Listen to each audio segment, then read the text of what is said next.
Shalom, bien-aimés du Seigneur, et Dieu vous bénisse, que sa paix, sa grâce vous soit renouvelée au nom de Jésus. Je suis heureux encore de vous retrouver ce jour pour ce moment de partage. Ce jour, c'est le 1er mai. Le 1er mai marque la fête du travail dans le monde entier. Un jour qui a été mis à part pour célébrer tous les travailleurs.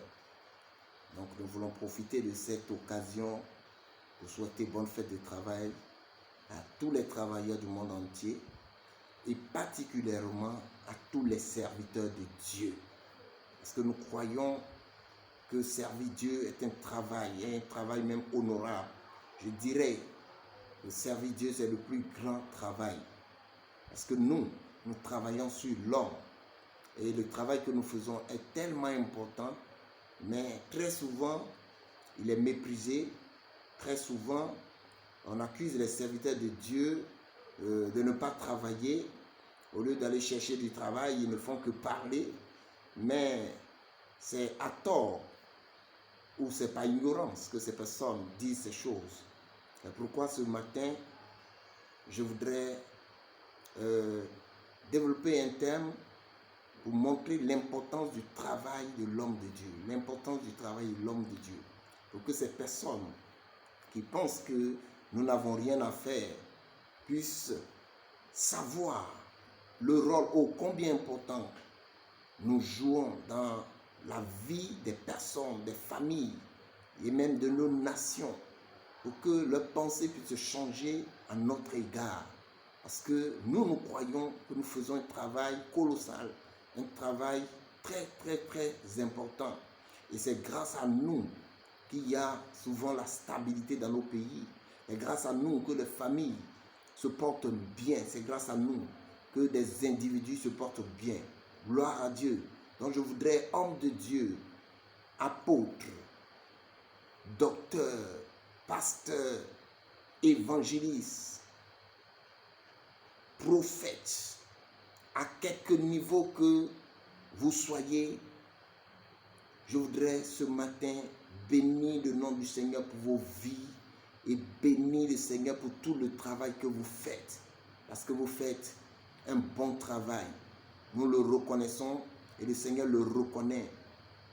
Même si les hommes ne nous récompensent pas en fonction de ce que nous faisons, attendons-nous au Seigneur qui est fidèle, qui saura nous récompenser pour tout le travail que nous abattons. Et je voudrais vous encourager ce matin à continuer à servir le Seigneur, peu importe ce que les gens disent, peu importe ce que les gens pensent, parce que nous n'avons pas de compte à rendre à ces hommes, mais nous rendrons compte à celui qui nous a appelés.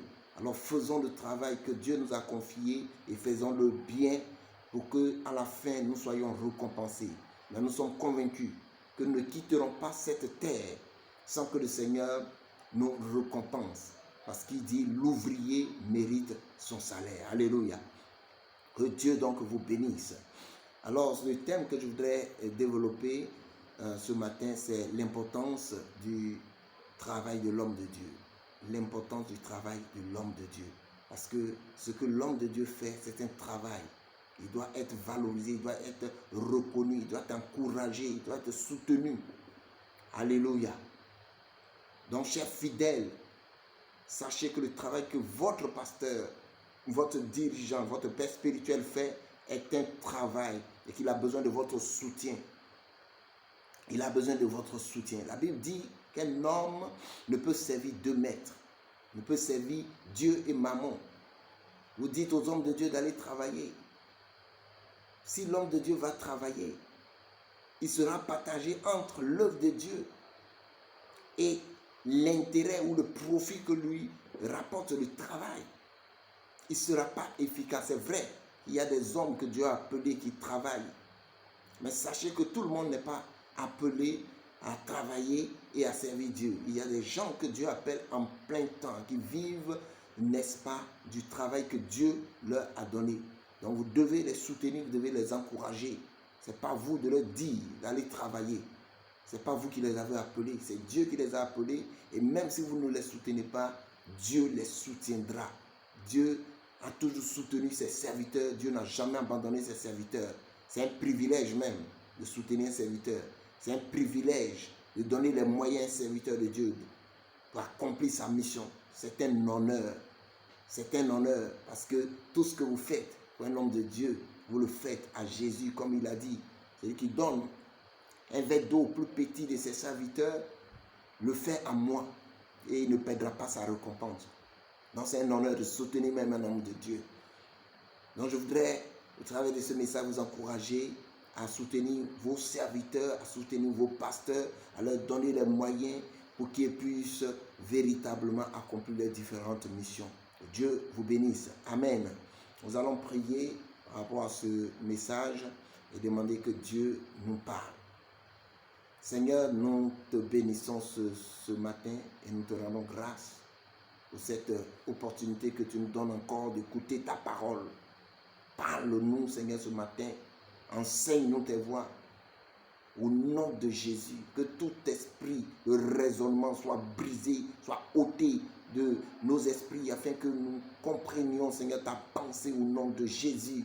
Merci, Père. Au nom de Jésus, nous avons prié. Amen. Gloire à Dieu.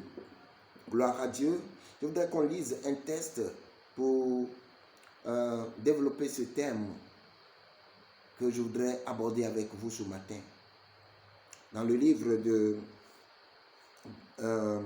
Romains chapitre 10, nous allons lire à partir du verset 13, jusqu'au verset 14. Romains chapitre 10, verset 13 à 14. On peut commencer. Oui, on va y aller. D'accord. Romains chapitre 10 à partir du verset 13. Et quiconque invoquera le nom du Seigneur sera sauvé. Comment donc invoqueront-ils celui en qui ils n'ont pas cru? Et comment croiront-ils en celui dont ils n'ont pas entendu parler? Et comment entendront-ils parler s'il n'y a personne qui prêche? Et comment y aura-t-il des prédicateurs s'ils ne sont pas envoyés? Gloire à Dieu. Gloire à Dieu. Quiconque invoquera le nom du Seigneur sera sauvé. Donc pour être sauvé, il faut invoquer le nom du Seigneur. Mais pour invoquer le nom du Seigneur, il faut croire au Seigneur, comme le dit la Bible. Et pour croire au Seigneur, il faut qu'on entende. Parce que la foi vient de ce qu'on entend, et ce qu'on entend vient de la parole de Dieu. Alléluia. Il y a un processus. Dieu est très sage. Il dit que quiconque invoquera le nom du Seigneur sera sauvé. Ça, c'est la finalité. Moi, pour atteindre cette finalité, il y a un début, il y a une base.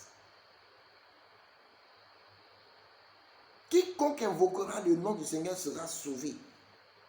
Mais, comment invoquer le nom du Seigneur?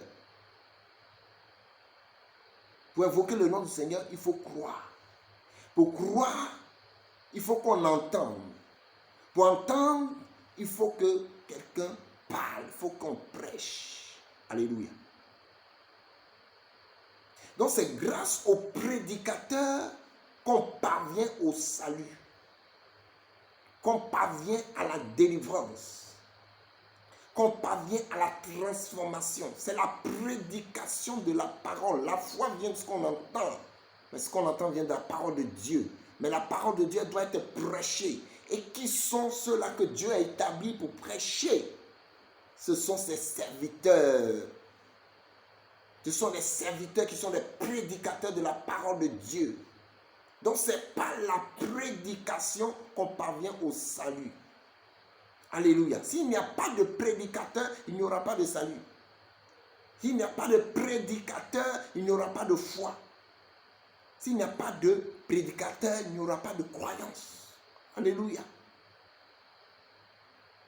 S'il n'y a pas de prédicateur, personne ne pourra invoquer le nom du Seigneur pour être sauvé.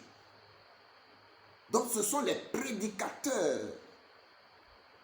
que Dieu a établi comme instrument pour apporter le salut dans la vie des hommes, des individus. Il faut qu'il y ait des prédicateurs qui prêchent. Et il faut que les gens entendent ce qui est prêché et qu'ils croient en ce qui est prêché pour invoquer le nom du Seigneur afin de parvenir au salut. Alléluia. Donc le salut commence par les prédicateurs. D'où l'importance des hommes de Dieu dans le salut de l'humanité. S'il n'y a pas de prédicateur, il n'y aura pas de salut. Or, Dieu veut que tous les hommes soient sauvés. Dieu veut que tous les hommes soient sauvés. C'est pourquoi il a établi ses serviteurs, les apôtres, les prophètes, les pasteurs, les évangélistes, les docteurs, pour la prédication de sa parole, pour que les gens entendent, qu'ils croient, qu'ils confessent et qu'ils soient sauvés. Alléluia. Il dit, comment aurait-il des prédicateurs s'ils ne sont pas envoyés, s'ils ne sont pas soutenus, s'ils ne sont pas encouragés? Gloire à Dieu. S'ils ne sont pas dans les conditions. Aujourd'hui, tout le monde décrit les dérapages au niveau des serviteurs de Dieu. C'est vrai. Nous ne sommes pas pour cela. Nous condamnons également cela.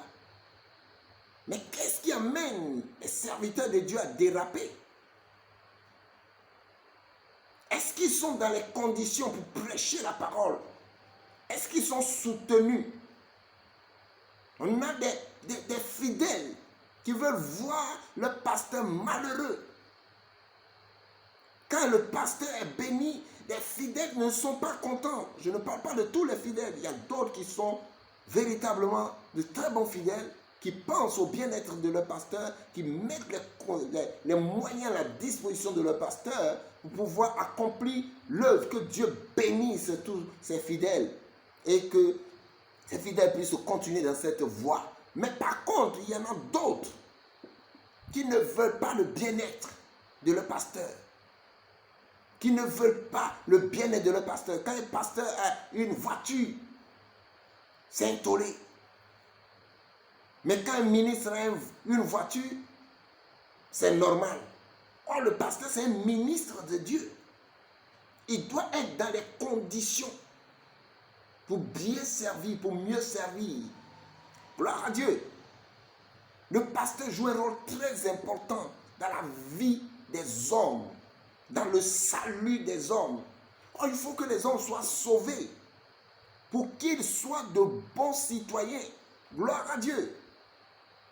Nous bénissons le Seigneur pour les différentes lois dans nos différentes nations qui sont là pour réglementer, pour régir la vie des gens. Mais ces lois ne peuvent pas changer l'homme. Alléluia. Sinon, il n'y aurait plus de voleurs. Il n'y aurait plus de corrompus. Aujourd'hui, il y a des organismes même de lutte contre la corruption. C'est très bien, nous encourageons cela. Mais je voudrais vous montrer le meilleur moyen pour lutter contre la corruption. C'est par la prédication de la parole de Dieu. Parce que lorsque un homme de Dieu prêche la parole et que cette parole touche le cœur de quelqu'un, la personne est touchée dans son cœur, la personne renonce à sa mauvaise vie, abandonne sa mauvaise vie, abandonne ses mauvaises pensées et se détourne de ses mauvaises voies, revient à Dieu, commence à voir la pensée de Dieu, la crainte de Dieu. C'est alors que cette personne sera un instrument de développement. Alléluia. Pour qu'il y ait un bon fonctionnaire, il faut que ce fonctionnaire soit converti. Mais comment sera-t-il converti? Dieu nous dit, c'est pas la prédication de la parole. Mais qui prêche la parole? Ce sont les hommes de Dieu. Donc ce sont les hommes de Dieu qui sont de véritables acteurs de changement, de transformation des individus. Parce que la meilleure richesse d'une nation sont d'abord les individus. Vous avez de bons individus, des individus qui ont la crainte de Dieu, alors vos nations se porteront mieux. Alléluia. C'est par la prédication de la parole que des gens sont transformés, des gens sont changés, des gens sont régénérés, des gens commencent à avoir la crainte de Dieu. Alléluia. Voyez le rôle que les hommes de Dieu jouent. Mais souvent vous banalisez cela. C'est lorsque par la prédication de la parole de Dieu, un homme qui était adultérien commence à entrer en lui-même. La parole pénètre, change son cœur et il change d'attitude. Le foyer est restauré. Une famille est sauvée. Lorsque par la prédication, un corrompu change, il commence à avoir la crainte de Dieu, il pourra bien gérer les ressources que vous mettez à sa disposition. Sinon, un homme qui n'a pas la crainte de Dieu, ne lui demande pas de bien gérer les choses que vous lui confiez. Il cherchera toujours son intérêt personnel. Alléluia. C'est lorsqu'on a la crainte de Dieu qu'on cherche l'intérêt du plus grand nombre. Or, pour avoir la crainte de Dieu, il faut être converti. La conversion, c'est le changement. Mais qu'est-ce qui peut changer l'homme? C'est la prédication de la parole. Parce que la parole est vivante, elle est puissante, elle est efficace. Alléluia. Gloire à Dieu. Les hommes de Dieu jouent un rôle important dans la vie de nos nations. C'est grâce aux hommes de Dieu que nous avons de bons hommes, de bonnes femmes, des prostituées. Quand elles se convertissent, elles deviennent des femmes utiles. Des hommes, lorsqu'ils se convertissent, ils deviennent utiles à la société, utiles dans leur travail. Ils pourront être de bons citoyens. Ils pourront être de bons juges. Aujourd'hui, tout le monde, beaucoup se plaignent des décisions de justice qui sont rendues. Le pauvre, quand il va à la justice, il a toujours tort. Parce que le riche donne de l'argent pour corrompre. Mais un homme qui a été touché par la prédication, par l'évangile, qui a eu le cœur changé, il rendra justice aux pauvres. Alléluia. Voici l'importance d'un homme de Dieu. Il y a quelqu'un qui m'a dit une fois qu'un homme a besoin de 3 personnes dans sa vie, 3 personnes importantes dans sa vie. Un homme a besoin d'un médecin. Oui, il a besoin d'un médecin pour se soigner. Un homme a besoin d'un avocat parce qu'il peut être confronté à certaines situations. Il faudrait qu'il y ait un avocat pour le défendre. Et la 3e personne dont un homme a besoin dans sa vie, c'est un pasteur, c'est un homme de Dieu. Gloire à Dieu. Parce qu'il y a certaines choses qui dépassent le monde physique. Et quand ça dépasse le monde physique, c'est alors que le pasteur intervient. Parce que lui, il a la capacité d'intervenir dans le spirituel en faveur des hommes. Gloire à Dieu. Dans les hommes de Dieu, soyez fortifiés, soyez bénis. Vous faites un bon travail. C'est grâce à vous que des hommes sont transformés, que des prisonniers sont changés, deviennent d'honnêtes citoyens, des brigands, des voleurs sont changés pour devenir des citoyens sérieux, des acteurs de développement. C'est par vous, hommes de Dieu, que des familles sont restaurées, que des enfants sont délivrés de la sorcellerie, de ces pouvoirs sataniques et démoniaques. C'est grâce à vous, hommes de Dieu. Vous jouez un rôle très important. Si on devait féliciter quelqu'un, encourager quelqu'un, ce sont les hommes de Dieu. Ils font un travail colossal. La prison n'a jamais changé quelqu'un. Après, quand vous mettez des gens en prison qui sortent, la plupart deviennent pires. Alléluia. La seule chose qui peut changer les personnes, c'est la parole. La Bible dit au commencement était la parole. La parole était avec Dieu. La parole était Dieu. Toutes choses ont été créées par la parole. La parole, c'est la puissance de Dieu. La parole, elle transforme, elle change. Et Dieu a donné mandat aux hommes de Dieu de prêcher cette parole. C'est par la prédication de la parole que l'homme peut être changé, peut être transformé. Et ce sont les hommes de Dieu qui ont cette lourde charge, cette lourde responsabilité. Gloire à Dieu. Donc, chers fidèles, vous devez reconnaître le travail important que votre pasteur fait. La Bible dit qu'il est le gardien de vos âmes. C'est lui qui veille sur vos âmes. Le gardien, c'est celui qui empêche les intrus d'entrer dans votre maison pour voler. Dieu dit, votre berger, votre pasteur, il est le gardien de votre âme. C'est lui qui veille sur votre âme. Le diable rôde, il veut vous tuer. Les sorciers veulent vous détruire. C'est grâce à votre pasteur que vous n'êtes pas touché. Parce qu'il a une couverture, il a une protection pour vous. Cessez de mépriser les hommes de Dieu. Gloire à Dieu. Tout ce que vous avez à faire, c'est de les encourager, c'est de les soutenir.